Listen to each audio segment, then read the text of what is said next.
Jai Hind, this is Brigadier Hemant Mahajan. We carry out a security scan for the week that ended today. A lot of important activities have taken place around the world which has an effect on India's national security. We will cover them one by one. Let us first see as to what happened in the neighborhood. Now, today, as far as Make in India is concerned, it is making a lot of steady progress. And Germany's Vice Chancellor, who will be on a visit to India later this week, has already said that Germany wants to start government-to-government deal on joint manufacturing of submarines. This is a very good news because Germany is a leader as far as manufacturing of submarines is concerned. And if we manufacture them, we will definitely have an edge as far as the submarines are concerned. And we are all aware that today our submarine fleet is down to minimum. The next issue is participation of private industry into various Make in India projects. The Godrej Aerospace has been given to manufacture 8 modules of DRDO's turbo engine.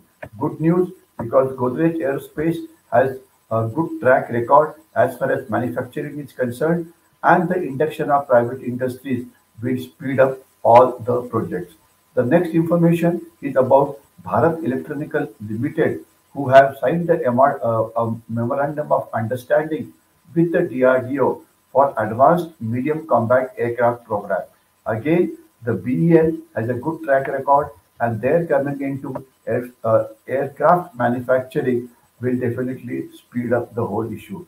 They are also going to start what is called as the light replaceable unit or the local repairs of various items that will be manufactured. The Bharat Dynamics Limited has also received an export order worth 255 millions from the United Kingdom company, and they will manufacture laser-guided rocket bombs and the other components. Next issue is that is the industry called Axis Sedes Technologies, which is partnering with the Mangal Industries of Amara Raja Group, and they're going to service the global clients on aerospace, defense, medical, and heavy engineering equipment. They also have a signed an MOU of the same understanding. The next issue pertains to our External Affairs Minister, Dr. Jaishankar, who's had an interview with the ANI, in which he talked about many issues. But what is more important is that he talked about the most important part, that is opposition alleging that we have lost some areas to China, etc., which is absolutely false. We have not lost any area as far as China is concerned. He also had slammed George Soros and millionaire who is basically uh, carrying out lot of anti-India activity and is funding lot of anti-India activities in India also. The next issue pertains to the Khalistanis. The national investigation agencies have carrying out a search in many places, and they have arrested a lot of people while carrying out raids. There are people, criminal gangs, especially in Punjab, who have now moved out to Pakistan, Canada, Malaysia, Philippines, and Australia, from where they are carrying out terror and criminal activities in association with criminals who are lost in the jail. They must be caught and they must be put in the jail. Next issue pertains to external security. There is a report that China's influence war activities in India are only increasing. And it says that basically China uses the print media, the social media, etc., to influence various issues in our country. And they have embarked on a very wide strategy to enter the local politics, the local discourse of the society, online discussions, universities, seminars, media, etc. And for that, China is using media and the information tools. This must be kept under watch. And also, China has two agencies. One is called the United Front Work, which is their major intelligence agency, and secondly, the Chinese Communist Party. So they carry out a lot of operations to build influence with the Chinese diaspora, foreign politicians, businessmen, and universities.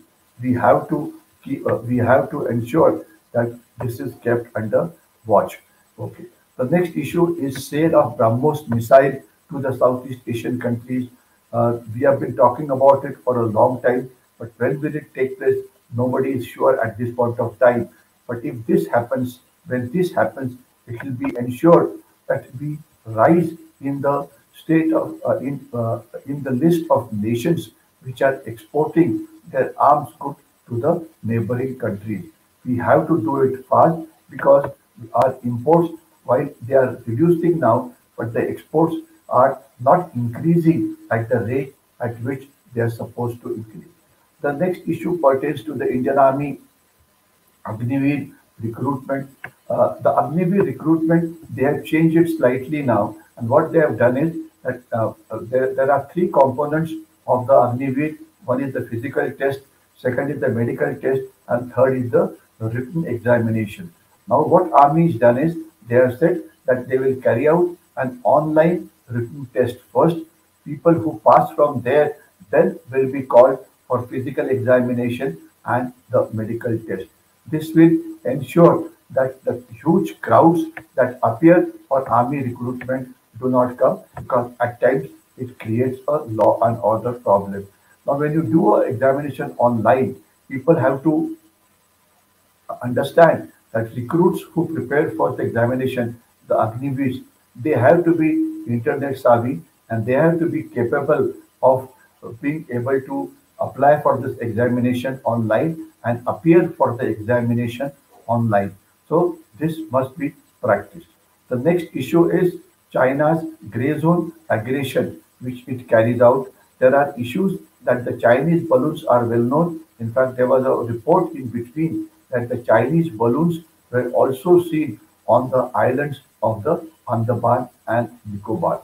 The next issue is that the Indian Air Force has written a new doctrine about how the aerospace power should be used. However, this doctrine has to be seen by the National Security Council. It has to be seen by the Cabinet Committee for Political Affairs, etc., and to see if this doctrine is fit to be used in the Indian context. The next issue is that Indo-Pacific Economic Framework for Prosperity, or in short called as the IPEF, has been launched by President Joe Biden in May 2022, and it will definitely strengthen relationships between India and the USA. The 14 nation countries who are a part of it will improve economic cooperation between them, and India needs to be a part of it as early as is possible. The next issue pertains to the information security. There are reports that a very wonderful platform called ChatGPT is also being used by the cyber criminals to carry out certain criminal activities. Now, how exactly can they misuse this platform should be studied and counteraction taken to ensure that this useful platform is not misused by the criminals online. The next issue pertains to Dr. Jaishankar, who has commented on George Soros. He said George Soros, who expressed his views on India. George Soros is an old opinion person in New York who thinks that his views should determine how the entire world works. Such people actually invest resources in shaping the narrative. People like him think that if elections is good, if people they want to see wins, if the election throws up some different outcome, then they say the democracy is flawed. And this is being done under the name called open society. Now this obviously is wrong. George Soros is definitely inimical to India, and all his inimical activities in India need to be stopped. Now next issue is lot of countries in the world are today countering China's multi-domain war. Many activities are taking place I'll just mention a few of them. First was our diesel submarine INS Sindhu Kesari has reached Jakarta for a maiden operational turnaround while transiting through the Sundra Straits. Now, Indian warships have been visiting Indonesia and the other Asian countries, and this is the first long-range deployment of a submarine. It shows the operational capability and the reach of India's underwater combat arm. India has put up a question in the United Nations Security Council whether the present composition of United Nations Security Council is it adequate to meet the needs of 21st century. It is based on a 1945 World War construct and has to be changed, which is very right. India has to be given a place in the United Nations Security Council. The next issue pertains to the cyberspace. Attacks on the cyberspace are increasing. United States as ensuring that the chips technology, the semiconductor technology, and many other technologies, they should not be shared with China because it is well known that China is enemy number one of the entire democratic world. The next issue pertains to China's debt, which it has given to Pakistan. Pakistan is today sinking under this debt, which is very, very bad. It has to be ensured that Pakistan is able to survive. In fact, no country today is willing to help Pakistan. The next issue pertains to Canada. They are saying that recently a lot of balloons were seen over their area and they have a right to shoot it down. The next issue is that the technological companies like the Google, the Microsoft are holding a conference in Munich in West Germany, and they say that big technology companies will provide high-end technology to Ukraine to guard its cyber boundaries and win the information war. In fact, the role of private technological companies has been very important as far as Russia and Ukraine war is concerned. And Russia, despite all its technological competence, has not been able to breach the cyber boundaries of Ukraine. The next issue pertains to a funeral of Bashir Ahmad Peer, and Pakistani terrorist, a Kashmir terrorist settled in Pakistan for last 14 years. He was shot in Pakistan's Rawalpindi. When his funeral was held, it was attended by Hizbul Mujahid chief Sayyid Salahuddin, and Sayyid Salahuddin was being protected by the Pakistani army. Now one knows that it's only the VIPs who are guarded by the police and the paramilitary forces. Pakistani army seems to be guarding only one VIP, that is Sayyid Salahuddin, who is actually a terrorist. This shows as to how important Sayyid Salahuddin is, or how important terrorists are as far as Pakistan is concerned. The next issue pertains to the Chinese crackdown on the dissenters which wanted the zero COVID policy to be stopped. Today, nearly hundreds of such people are missing, showing that dissent is just not tolerated as far as China is concerned. The next and the last issue pertains to 1 year of Russia-Ukraine war. Now, United States Secretary Anthony Blinken has warned China that should China provide a material support to Russia, it will be considered as an inimical act. Not only USA, but the Europe has also warned China not to supply arms to Russia. It will be taken as an inimical action. Also, why the Ukraine war has been going on very badly as far as Russia is concerned, but the Russian defense chief has still kept his job despite being incompetent on the military front. This is because he is a blue-eyed boy of Shri Putin, and he is the one who has helped Putin in various issues. So despite his military incompetence, he has managed to survive simply because he is important to Putin. Okay.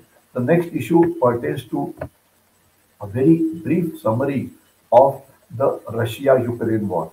When Russian President Putin ordered invasion of Ukraine on 24th February last year, he started a war that has killed thousands of people, ravaged cities, destroyed country's economy, and according to the latest estimate, more than 180,000 Russian soldiers and more than 1 lakh Ukrainian troops have been wounded or killed in the conflict. The Western sources say that the casualties are even higher. Now, remember, in Afghanistan, just about 15,000 Soviet soldiers were killed and Russia withdrew from Afghanistan. But now Russia is not willing to withdraw from from Ukraine despite losing casualties which are almost 10 times more. Now Russia is using its private armies. Russia is using its convicts who are in the jails, etc. Russia is putting pressure on the Wagner army to do something worthwhile. So therefore, the Wagner army, a paramilitary group, or call it a private army, which has been carrying out lot of activities today, is falling short of recruits and it's not able to do the job that it is supposed to be doing. So therefore, the war has gone off very badly for Russia. Now, as far as India is concerned, India has managed to carry out ensure that its national interests were protected in this war. I just mentioned 3 points. Number one is it was able to evacuate nearly 26,000 students from the Ukraine war zone, which was very commendable. Ukraine war resulted into world food security problems.